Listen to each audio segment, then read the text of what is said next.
Hoy es 25 de enero del 2026. Se espera una tormenta que ya empezó de nieve. Estoy en el estado de Connecticut. Así están las calles, siendo aproximadamente las 10:30. En este tipo de tormentas hay que manejar con sumo cuidado. Estoy saliendo de una casa para irnos a otra. Aquí estoy.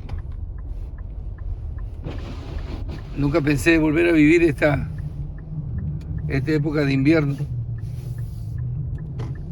Así están las calles. Pero por cuestiones de negocios tuve que volver a venir a salir del paraíso para venirme aquí. Aquí estamos. Ok, le contaré más